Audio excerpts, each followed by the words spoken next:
ठीक है, तो यहाँ पे आके सबसे पहले अपने पास हम एक वेरिएबल बना लेंगे। ठीक है, वेरिएबल किसी भी नाम से हो सकता है, इससे हमें कोई कंसर्न नहीं हो सकता। टेम्परेचर के नाम से बना लें, टेम्प के नाम से बना लें। ठीक है, यहाँ पे आके आपने एक वेरिएबल डिक्लेयर कर दिया टेम्प के नाम से, लेट्स सपोज। ठीक है, अच्छा यहाँ पे एरर आ रहा होगा कि ये आपके पास कह रहा होगा कन्वर्ज, आपने कोई चीज़ जो है ना रिटर्न नहीं की है। ठीक है, तो जब तक कोई चीज़ रिटर्न नहीं होगी डेफिनेटली यहाँ पे एरर करता रहेगा। यहाँ पे हम एक मैसेज लिख देते हैं। ठीक है, अब मैसेज में आपके पास मर्जी है, आप कोई भी लिख दे। लेट्स सपोज के एंटर फॉरेनहाइट टू फॉरेनहाइट या एंटर सेल्सियस हेयर। ठीक है, अगर मुझे फॉरेनहाइट कैलकुलेट करना है तो यहाँ पे क्या लिखूंगी, एंटर टेम्परेचर हेयर या एंटर सेल्सियस टेम्परेचर हेयर। ठीक है, इस तरह से एक लिख देंगे मैसेज। और उसके बाद आपके पास जो ऊपर वेरिएबल आया है टेम्प का, इसको कन्वर्ट करेंगे डबल डॉट पार्ट्स में। ठीक है, डबल टाइप का तो हम डबल डॉट पार्ट्स कर देंगे इसको। ठीक है, पार्ट्स के बाद आप इसके अंदर कंसोल डॉट रीड लाइन लगा लें। ठीक है, यूजर से इनपुट ले लेंगे हम यहाँ पे इसके अंदर। आफ्टर दैट अब हम क्या करेंगे, यहाँ पे अपने पास फॉर्मूला अप्लाई करेंगे। ठीक है, फॉर्मूला अप्लाई करने का तरीका क्या होगा, यहाँ पे मेरे पास सबसे पहले हमने एक वेरिएबल लेना है डबल के नाम से, double F is equal to. ठीक है, फॉरेनहाइट के लिए हमने एफ का वेरिएबल बनाया है। अब यहाँ पे हमारे पास फॉर्मूला अप्लाई होगा। ठीक है, आपने क्या लिखा, टेम्परेचर मल्टीप्लाई, आप क्या करेंगे, अगर फॉरेनहाइट में कैलकुलेट कर रहे हैं तो फॉर्मूला क्या था हमारे पास, सेल्सियस मल्टीप्लाई बाय 9/5। ठीक है, अच्छा जी। अब अगर मैं चाहूँ तो यहाँ पे इसी टेम्परेचर को ही यूज़ कर सकती हूँ। तो मैंने यहाँ पे लिख देना है कि टेम्परेचर मल्टीप्लाई बाय 9/5 और प्लस 32। ये मेरे पास एक फॉर्मूला मेरा कैलकुलेट होके आ चुका है। रिटर्न क्या कर दूंगी मैं यहाँ पे इसको एफ, ताकि मेरे पास कोई भी एरर अब नहीं आएगा। ठीक है, क्लियर है यहाँ तक? ये हमने एक छोटा सा काम कर लिया है। अच्छा, अगर आप चाहें तो यहाँ पे मैं आपको एक और ऑप्शन भी दे रही हूँ कि यहाँ पे आप ही टेम्परेचर ले ही ना, एक पैरामीटर मैं डायरेक्टली इस डबल को यहाँ पे भी डिक्लेयर कर सकती हूँ। ठीक है, तो ये कोड थोड़ा सा और इजी हो जाएगा समझने के लिए। और जब हम ऊपर जाएंगे मेन के मेथड में, ठीक है, मेन वाली क्लास के अंदर, तो अब मैं इस वाले कोड को कमेंट कर रही हूँ थोड़ी देर के लिए, या आप चाहे तो रिमूव भी कर सकते हैं। रिमूव इसलिए नहीं करते ताकि बाद में अगर किसी को कुछ पूछना हो देखना हो तो वहाँ पे देख सकता है। करेंगे क्या अब हम इसके अंदर कि सिंपल यहाँ पे आएंगे, ये वाली क्लास का देखिए ये एक स्टैटिक क्लास बन गई है। ठीक है, जब हमारे पास स्टैटिक क्लास आ गई तो अब इस क्लास को हम डायरेक्टली यहाँ पे लिखेंगे टेम्प कन्वर्ट। ठीक है, क्लास का आइकन आ रहा है यहाँ पे बना हुआ, डॉट कौन सा मेथड है मेरे पास यहाँ पे, सेल्सियस टू फॉरेनहाइट। इसको आपने कॉल किया, राउंड ब्रैकेट्स लगाया and then terminator, that's it. ये मेरे पास यहाँ पे काम हो गया। नाउ अब इसको आप रन करेंगे तो डायरेक्टली अब देखिए यहाँ पे ऑब्जेक्ट नहीं बनाना पड़ रहा। Enter temperature here, like suppose मैंने 45 डाल दिया है। ठीक है, अच्छा यहाँ पे भी कुछ प्रिंट नहीं होगा आउटपुट स्क्रीन पे, बिकॉज आपने यहाँ पे जो है कंसोल डॉट राइट लाइन में अपने पास टेम्परेचर को प्रिंट नहीं करवाया। ठीक है, तो यहाँ पे आप लिख दें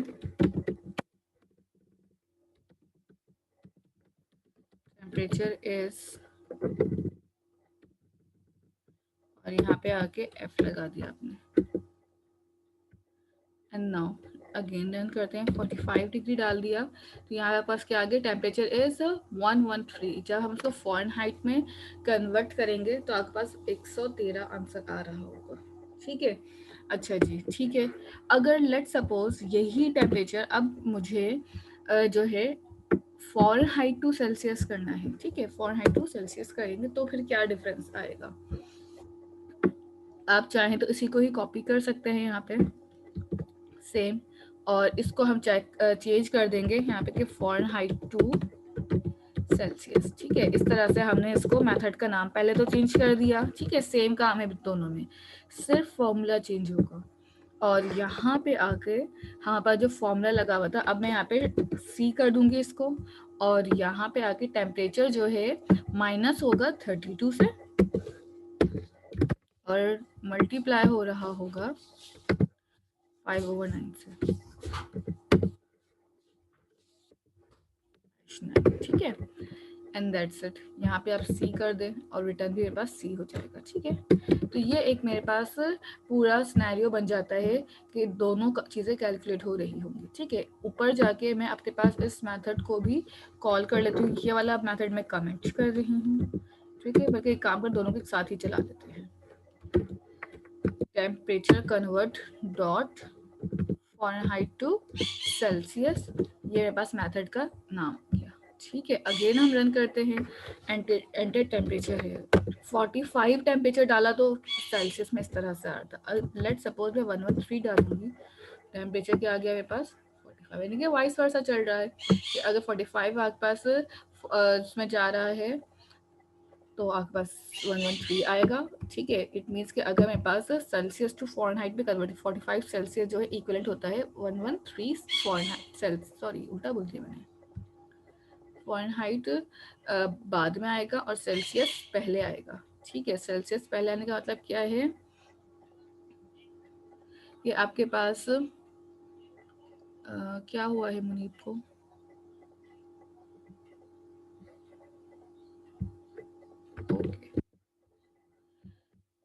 ठीक है, तो आपके पास अगर मैं यहाँ पे सेल्सियस में टेम्परेचर दे रही हूँ तो फ़ारेनहाइट में कन्वर्ट होके आ रहा है यहाँ पे फर्स्ट वाली एग्जांपल में।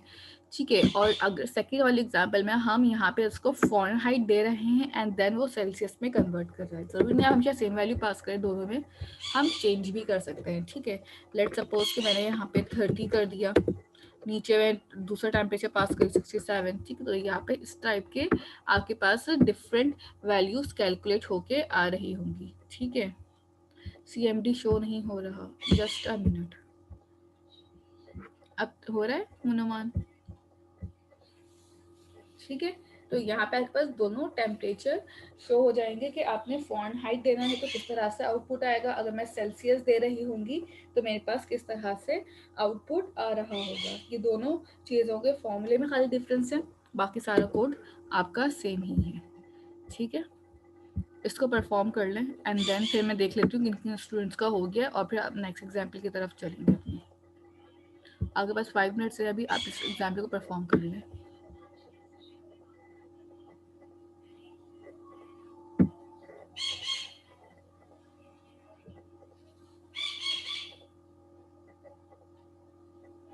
अगर किसी को क्वेश्चन भी है तो वो पूछ लीजिए अभी चैट में।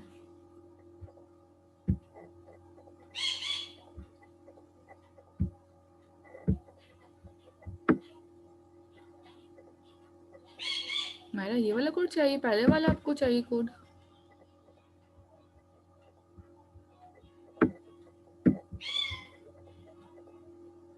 ठीक है, कर लें आप ये वाली दोनों एग्जाम्पल्स।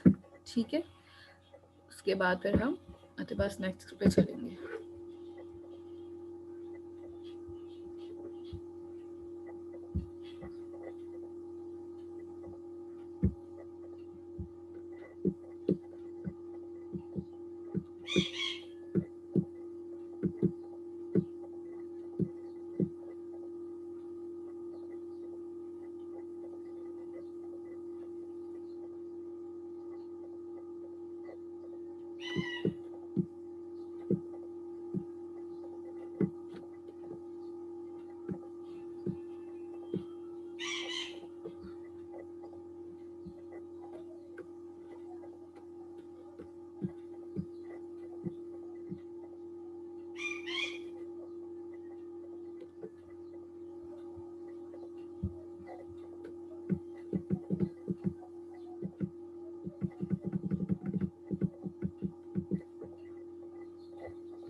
अगर इनमें से किसी की प्रेजेंट है तो बता दीजिएगा। बाबर एब्सेंट हैं, ताहिर मुर्तज़ा, साकिब, राइफ एंड शामीर, शहीर, उज़ैर। ठीक है, ये वो स्टूडेंट्स हैं जो आपके एब्सेंट हैं। ठीक है, यहाँ तक किसी को कोई प्रेजेंट है इनमें से तो बता दें। ठीक है, मैनुअल पे आ जाते हैं आपके पास। नेक्स्ट एग्जांपल आपकी यहाँ पे है स्विच केस से। ठीक है, अभी हमने यहाँ पे जो है ये वाली एग्जाम्पल परफॉर्म करी थी कि अगर मुझे दो स्टैटिक मेथड बना के काम करना है तो कैसे होगा। फॉर एग्जाम्पल यही वाला काम अगर मैं मेन के अंदर करती हूँ, ठीक है, डायरेक्टली अपने पास एक मेन के अंदर हम काम करना चाहें तो वो कैसे होगा। फॉर दो आपने एक कंसोल डॉट राइट लाइन में लिख दिया प्लीज सेलेक्ट कन्वर्टर, ठीक है, आपने कौन सा कन्वर्ट करना है, ठीक है, आपने सेल्सियस टू फ़ारेनहाइट करना है तो 1 प्रेस करना है, फ़ारेनहाइट टू सेल्सियस जाना है तो 2 प्रेस करना है, ठीक है। ये हमने यहाँ पे इसको बता दिया। उसके बाद हमने यहाँ पे कह दिया कि अगर मेरे पास 1 सेलेक्ट होगा तो वही वाला फॉर्मूला अप्लाई हो जाएगा सेल्सियस टू फ़ारेनहाइट का, और अगर मेरे पास यहाँ पे 2 सेलेक्ट होता है, ठीक है, तो मेरे पास यहाँ पे आ जाएगा please enter temperature and then this, ठीक है, और फिर ब्रेक हो जाएगा। तो ये काम आपने छोटा सा करना है। अच्छा, यहाँ पे अगर अब आपको ये वाली एग्जाम्पल जो ऊपर वाली थी इस एग्जाम्पल के साथ इंटीग्रेट करवाना हो, ठीक है, इंटीग्रेट कराने का मतलब क्या है कि हमने, आपको याद होगा कि हमने एक पैरामीटर बनाया हुआ था इस मेथड के अंदर स्ट्रिंग टाइप का, ठीक है। अभी तक उस स्ट्रिंग टाइप के मेथड का हमने कोई यूज किया था, मैंने कहा था आप इस वाले पैरामीटर को रिमूव कर दें क्योंकि उस वक्त हमें इसकी नीड नहीं थी। अब क्या हो रहा है, यहाँ पे दो टेम्परेचर अपने यूजर से इनपुट जब लेंगे, ठीक है, दो टेम्परेचर मतलब क्या है, सिलेक्शन मैसेज एक तो आ जाएगा हमारे पास, ठीक है, और एक ये आ जाएगा सिलेक्शन मैसेज। जब हम प्रिंट करेंगे तो वो हम ले रहे हैं स्ट्रिंग टाइप में, ठीक है, तो जो भी प्रेस होगा 1 प्रेस करूंगी तो वो यहाँ वाले पैरामीटर के पास आएगा दिस वन, ठीक है, 2 प्रेस करूंगी तो यहाँ वाले पैरामीटर के पास आ जाएगा, ठीक है। उसके बाद हमने क्या किया, यहाँ पे आके आपने दो वेरिएबल बना लिए, एक एफ और सी के नाम से डबल के, जिसको हमने 0 से इंडिकेट किया हुआ है, ठीक है। यहाँ तक करने के बाद एक टेम्परेचर इनपुट लिया अपने केस के अंदर। अब हम मेथड के अंदर इनपुट नहीं लेंगे, केस के अंदर इनपुट लेंगे, और फिर उसके बाद यहाँ पे आके उसको मेथड को कॉल किया हुआ है, ठीक है। जो मेरे पास क्लास थी ना temperature converter dot Celsius to Fahrenheit convert किया, और फिर कंसोल डॉट रीड लाइन इसी के अंदर पास करता है कि मेरे पास जो भी मैसेज हो, जो भी नंबर हो, उसी के अंदर आ जाए, और फिर इसको कन्वर्ट करके यहाँ पे हम उसको शो कर देंगे, ठीक है। अब मेरे पास मेथड में कोई प्रिंटिंग नहीं करनी, मेथड में हमने खाली यूज़र से इनपुट लेके यहाँ पे पास करना है। ये वाला जो वेरिएबल है स्ट्रिंग टाइप का, ये यूज़र से इनपुट लेने में हेल्प आउट कर रहा होगा, ठीक है। तो इस तरह से थोड़ी सी कॉम्प्लेक्स एग्जाम्पल हो सकती है ये, कि अगर आप इतना ज़्यादा इसको डिटेल में लेके जा रहे हैं। इसका एक और आसान तरीका भी हो सकता है। फॉर एग्जाम्पल आप अपने पास विजुअल स्टूडियो पे आएँ, ठीक है, इसको थोड़ा सा चाहे ना थोड़ा सा इजी वे में भी कर सकते हैं। इजी वे करने का तरीका क्या होगा, मेरे पास यहाँ पे आएंगे हम, यहाँ पे आने के बाद अभी इसका काम नहीं है, इसको हम कमेंट कर देते हैं, ठीक है। इन दोनों मेथड को हम अभी कमेंट करें फॉर द इंस्टेंस। मेन के अंदर हम क्या करेंगे, सबसे पहले कंसोल डॉट राइट लाइन लगाएंगे और एक मैसेज लिख देंगे, ठीक है, 1 फॉर सेल्सियस टू फ़ारेनहाइट, ठीक है, और 2 फॉर लिख देंगे कि जैसे ही आगे पास जो है, स्पेलिंग मिस्टेक है यहाँ पे, सेल्सियस टू फ़ारेनहाइट, ठीक है। अब यहाँ पे आने के बाद मुझे यूज़र से एक इनपुट लेना है, ठीक है। अगर इनपुट लेना चाहते हैं तो ले लीजिए, नहीं तो आपने मेथड में ऑलरेडी इनपुट पास किया हुआ है तो वहाँ से भी आपके पास काम हो सकता है, तो उसमें कोई मसला नहीं है। सेकंड में आज क्या करेंगे, 2 फॉर, इसको हटा दें यहाँ से, और इसकी जगह पे आपके पास क्या आ जाएगा, अब यहाँ पे एफ,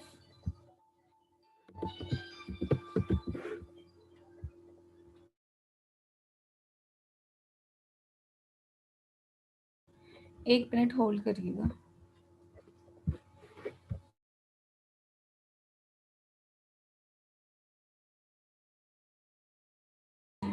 यहाँ पे आपने दो मैसेजेस शो कर दिए कि आपके पास फर्स्ट जो है सेल्सियस टू फ़ारेनहाइट में कन्वर्ट करेगा, और 2 जो है फ़ारेनहाइट टू आपके पास सेल्सियस में लेके जा रहा होगा, ठीक है।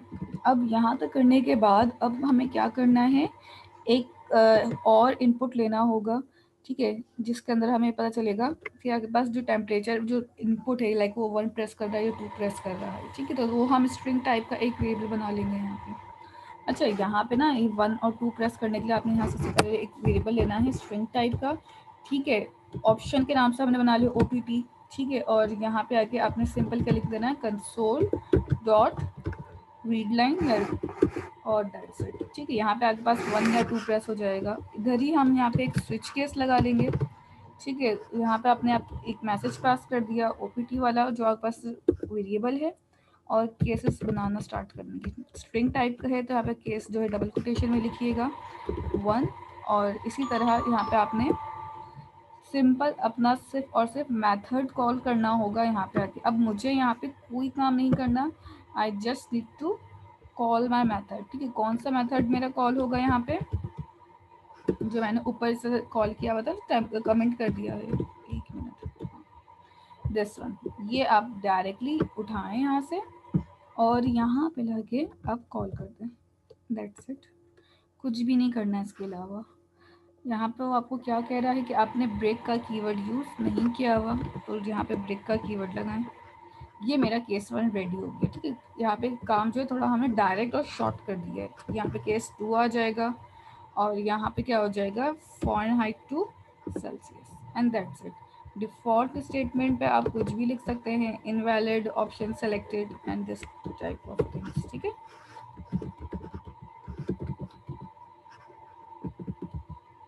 ये आपने मैसेज बना दिया इसको। नाउ अब उसको रन करते हैं, ठीक है। 1 for Celsius to Fahrenheit, let suppose मैंने 2 सेलेक्ट किया है और यहाँ पे टेम्परेचर डाला अपना 56। यहाँ पे आपके पास से टेम्परेचर कन्वर्ट होके मेरे पास से शो हो रहा है। ये चीज़ समझ आती है। ये मैंने डायरेक्ट काम कर दिया है यहाँ पे, ताकि यहाँ पे, वरना जब हम इस एग्जाम्पल को देख रहे हैं मैनुअल के अंदर, तो मैनुअल के अंदर एग्जाम्पल काफ़ी कॉम्प्लेक्स है। लेट सपोज आपने यहाँ पे पहले 2 पैरामीटर पास करने हैं इनपुट के, स्ट्रिंग टाइप के, फिर यहाँ पे आना है 3 वेरिएबल डिक्लेयर करने हैं, फिर नीचे आप आएंगे, यहाँ पे उसको कन्वर्ट भी करा हुआ होगा, मल्टीप्लिकेशन अलग की हुई है, फिर यहाँ पे आके प्रिंट अलग हो रहा है। सो ये थोड़ा सा ना कॉम्प्लेक्स हो जाता है। इस वजह से इसको ईजी करने के लिए मैंने यहाँ पे क्या कर दिया, सारा काम अपनी क्लास के अंदर किया हुआ है। नीचे यहाँ पे सब टेम्परेचर इनपुट वगैरह भी, मल्टीप्लिकेशन और प्रिंट भी यहीं पे करवा दिया, एट द एंड रिटर्न करवा दिया हमने। और जब हम कॉलिंग कर रहे होंगे ऊपर, सो जस्ट आपने अपने पास से ऑप्शंस को इनपुट लेना है, दोनों में से केसेस सेलेक्ट करने हैं और ये काम करना है। कैलकुलेशन क्लास में परफॉर्म की है मैम मैंने, हाँ बिल्कुल ऐसे ही करना है जी, मैं बिल्कुल ठीक कह रही हूँ, ऐसे ही होगा, ठीक है। तो ये परफॉर्म कर लें अपने पास इस तरह से भी। अगर मैनुअल वाली करनी है, मैनुअल वाली ही अप्लाई कर सकते हैं, बोथ आर करेक्ट। आपको जो इजी लगता है आप उस तरीके से इसको यूज़ कर लें। इसको परफॉर्म करें, आपके पास अभी हैं 5 मिनट्स इसको करने के लिए। स्क्रीन स्क्रॉल करनी हो तो बता दीजिएगा, क्योंकि फ़ॉन्ट अगर मैं छोटा करूँगी तो बहुत ज़्यादा ना छोटा हो जाएगा, फिर आप लोग को विजिबिलिटी में इशू होगा इस तरह से। तो ये 150 फ़ॉन्ट सही है, जूम हुआ हुआ। आप बता दीजिएगा जब आपको ऊपर या नीचे स्क्रॉल करना हो। नीचे वाला तो ऑलमोस्ट सबका हो ही चुका था, ऊपर वाला ही आप लोग करेंगे। तो यहाँ से मैं खोल देती हूँ आप लोग के लिए कोड। यहाँ तक करने के बाद अब आपके पास यहाँ पे आ जाती है नेक्स्ट एग्जाम्पल, ठीक है। नेक्स्ट एग्जाम्पल में आपके पास क्या चीज़ है, यहाँ पे ये वाली करने के बाद अब आपको यहाँ पे कहा जा रहा है स्टैटिक मेंबर्स के बारे में। देखिए स्टैटिक मेंबर्स का मतलब क्या है, मेंबर्स ना क्लास के होते हैं, ठीक है। क्लास फील्ड्स जो होती हैं, क्लास वेरिएबल्स जो होते हैं, उनको हम कह रहे होते हैं स्टैटिक मेंबर्स, ठीक है अलीराज, गुड। तो यहाँ पे अगर आपने स्टैटिक मेंबर्स को यूज़ करना है तो किस तरह से होंगे, यहाँ पे एक डेफिनेशन लिखी है, static methods can be involve overloaded but not overridden because they belong to the class and to not any instance of the class। देखिए यहाँ पे होगा कि आपके पास के स्टैटिक मेंबर्स का ओवरलोड नहीं कर सकते, ठीक है। ओवरलोड क्या मतलब, क्या ओवरलोड कर नहीं, स्टैटिक मेथड आपको ओवरलोड हो सकते हैं, ठीक है। Static members can be overloaded but not overridden. Overload करने का मकसद क्या है, यहाँ पे हमारे पास कि आपके पास जितने भी मेथड्स होंगे उसके अंदर आप डिफरेंट पैरामीटर्स पास कर सकते होंगे स्टैटिक, जैसे हमने लास्ट टाइम भी पास किए थे। ओवरराइड नहीं हो सकते, ओवरलोड हो सकते हैं, ठीक है। Not overridden but can be overloaded, ठीक है। डिफरेंट सेम नेम के डिफरेंट पैरामीटर्स बनाए थे और उसमें पास कर रहे थे तो हम दिस इज कॉल्ड ओवरलोडिंग। तो ओवरलोडिंग आपके पास अलाउ है मेथड्स के स्टैटिकली, बट आपके पास ओवरराइडिंग अलाउ नहीं है। अच्छा, यहाँ पे नेक्स्ट आपके पास एक छोटी सी एग्जांपल है। ये एग्जांपल हमने पहले भी की है इसी टाइप की, तो ये बहुत इजी एग्जांपल है। सबसे पहले आपने क्या करना है, इस एग्जांपल के अंदर मेरे पास एक क्लास है, ठीक है, मेन सर्किल के नाम से। सर्किल की क्लास के अंदर आपके पास एक वैल्यू है पाई की और एक रेडियस हमने वेरिएबल लिया हुआ है, ठीक है। दो वेरिएबल डिक्लेयर किए हुए हैं, हमने एक मेथड बनाया है सर्किल की, कंस्ट्रक्टर बनाया सबसे पहले, ठीक है। ये this is called my constructor. मुझे कैसा चल रहा है कंस्ट्रक्टर है, क्योंकि यहाँ पब्लिक के बाद कोई भी डेटा टाइप यूज़ नहीं हुई हुई है। जो क्लास का नाम था वही क्लास का नाम भी यूज़ हुआ हुआ है। सो इट इंडिकेट्स दैट कि ये मेरे पास जो है सिंपली एक कंस्ट्रक्टर है क्लास का, ठीक है। तो ये एक कंस्ट्रक्टर क्लास का बना लिया जिसके अंदर हमने रेडियस की वैल्यू उठाई और अपने क्लास वेरिएबल के अंदर पास कर दी उठा के, दैट्स इट। ये छोटा सा हमने काम किया। इतना काम करने के बाद हम नीचे आएंगे, एक मेथड बनाएंगे कैलकुलेट एरिया के नाम से, जिसमें हमने पाई रेडियस की वैल्यू को कैलकुलेट करना है, ठीक है। Pi multiply by R square होता है अगर हम एरिया कैलकुलेट कर रहे होते हैं, ठीक है। तो यहाँ पे हमने आर स्क्वायर के लिए हमने क्या करेंगे, रेडियस का स्क्वायर निकालने के लिए 2 बार इसको हमने मल्टीप्लाई कर दिया। तो जब 2 बार मल्टीप्लाई होगा तो ये ऑटोमेटिकली जो है वो स्क्वायर के लिए फॉर्मूला बन जाएगा, ठीक है। तो किसी भी चीज़ का अगर स्क्वायर, लेट सपोज 2 का स्क्वायर निकालना है तो मैं 2 मल्टीप्लाई बाई 2 करती हूँ। तो इसी तरह अगर रेडियस निकालना है तो हम यहाँ पे भी रेडियस कोई भी डाल देंगे, लाइक 46 यहाँ पे आ गया। इसी तरह यहाँ पे भी आपके पास क्या आ जाएगा, 46। और यहाँ पे आपके पास पाई की वैल्यू जो है वो गिवन होगी 3.14। ये तीनों चीज़ें आपस में मल्टीप्लाई हो जाएंगी एंड देन जब मल्टीप्लाई होके आउटपुट आएगा तो हम मेन के अंदर कॉल करवा रहे होंगे अपना आउटपुट, ठीक है। आउटपुट कैसे आएगा मेन में, ये चेक कर लेते हैं। मेन की क्लास बनाएंगे। अच्छा, यहाँ पे ना मेरे पास ये क्लास स्टैटिक नहीं है, तो इस क्लास का मैंने सिंपल ऑब्जेक्ट बनाया, ठीक है। ये पास ऑब्जेक्ट आ रहा है क्लास का। क्लास के पैरामीटर में मुझे एक वेरिएबल डिक्लेयर हुआ था कंस्ट्रक्टर में, कौन सा था, रेडियस का। तो मैंने क्लास का जब ऑब्जेक्ट बनाया तो कंस्ट्रक्टर में कौन सा पास कर दिया, एक पैरामीटर फ्लोट एरिया, एक वेरिएबल डिक्लेयर किया और उसका ज़्यादा मेथड कॉल करके प्रिंट कर दिया, दैट्स इट। एरिया मेरा यहाँ पे कैलकुलेट होके आ जाएगा। ये आसान एग्जाम्पल है, इतनी कोई मुश्किल नहीं है। इसको थोड़ा सा इजी और बना लेंगे करते वक्त, ठीक है, ताकि और ज़्यादा ईजिली परफॉर्म हो सके। फॉर एग्जाम्पल ये तो मेरे पास एक क्लास बनी हुई है, मुझे इस क्लास पे काम नहीं करना, इस क्लास को कमेंट करने की भी ज़रूरत नहीं, क्लास कॉल नहीं हो रही होगी तो इसका कोई भी काम या वर्ड नहीं रखती है अगर वो कमेंट ना भी हो तो। यहाँ पे क्लास बना रहे हैं, मुझे कैलकुलेट करना है, ठीक है। तो मैंने कैलकुलेशन के लिए CAL के नाम से एक क्लास बना दी कैलकुलेशन के लिए। इस क्लास के अंदर आने के बाद सबसे पहले मैं इस क्लास का एक कंस्ट्रक्टर बना रही हूँ, पब्लिक कैल, और यहाँ पे इसकी बॉडी ओपन। इस कंस्ट्रक्टर के अंदर हम एक वेरिएबल पास कर रहे हैं डबल टाइप का, ठीक है। डबल टाइप का एक वेरिएबल आ जाएगा जिसको आप अपने पास आर के नाम से कह दें। मेरी क्लास के अंदर भी एक वेरिएबल बना हुआ होगा क्लास वेरिएबल। ये वेरिएबल जो होगा ना डबल का होगा, ये भी सारा काम डबल पे करेंगे आज हम, ठीक है। और इसको मैंने कह दिया रेडियस, दैट्स इट। यहाँ तक करने के बाद अब आपके पास यहाँ पे क्या हो रहा होगा, आपने सिंपल लिखा है यहाँ पे आके radius is my class variable is equal to R, simple, ठीक है। अगर दोनों जगह सेम वेरिएबल नेम लिखा होता ना, यहाँ पे भी रेडियस होता है यहाँ पे भी रेडियस होता, तो फिर हम यहाँ पे दिस डॉट रेडियस करते हैं। अभी वेरिएबल नेम डिफरेंट है, so you don't need to write this keyword here. यहाँ पे आएंगे नीचे, नीचे आने के बाद अब आपने यहाँ पे एक मेथड बना देना है पब्लिक डबल, और डबल के बाद आपने यहाँ पे जैसे एक मेथड का नाम रखा हुआ है आपके पास कैलकुलेशन का या कैलकुलेट एरिया का, तो उसी तरह से यहाँ पे अपने पास एक वेरिएबल का नाम रख लें, ठीक है। क्या डबल के नाम से बना रहे हैं डबल लिख लें, अगर फ्लोट के नाम से बनाना चाहते हैं मेथड तो फ्लोट के नाम से बना लें। जो डेटा टाइप ईजी लगे, जो आसान लगे उससे आप काम करें। सिर्फ वर्क क्या आएगा आपके पास डेसिमल पॉइंट्स का। मैंने यहाँ पे एक मेथड बनाया हुआ है कैलकुलेट एरिया के लिए, राउंड ब्रैकेट्स, एंड देन नीचे आएंगे। यहाँ पे आने के बाद ये रिटर्न टाइप का मेथड है, तो मुझसे कहेगा कि आपने इसको रिटर्न नहीं किया हुआ, तो हम सबसे पहले क्या करेंगे, रिटर्न के अंदर ही सारा काम कर लेंगे। पाई की वैल्यू डिक्लेयर करनी है यहाँ पे, तो हम पाई की वैल्यू भी साथ में बना सकते हैं, ठीक है। Double pi is equal to 3.142, pi की वैल्यू आ गई। और यहाँ पे आके आपने एरिया जब कैलकुलेट करेंगे तो मैंने लिखा पाई multiply by radius multiply by radius, ठीक है। तो ये मेरे पास एक फॉर्मूला बन गया जब भी मुझे अपने पास एरिया कैलकुलेट करना होगा। Now what we have to do in main method, just यहाँ पे आना है और कैल में जो क्लास है उसको ऑब्जेक्ट बना देंगे, ओबीजे इक्वल टू न्यू, यहाँ तक कर लिया, टर्मिनेटर लगा दिया। और टर्मिनेटर लगाने के बाद अब देखें वो हमसे कंस्ट्रक्टर मांग रहे हैं कि आपने जब कंस्ट्रक्टर बनाया था तो एक वहाँ पे पैरामीटर पास किया था। अब यहाँ पे जब कॉल होगा कंस्ट्रक्टर तो पैरामीटर देना लाजमी, मैंने यहाँ पे लिख दिया 5।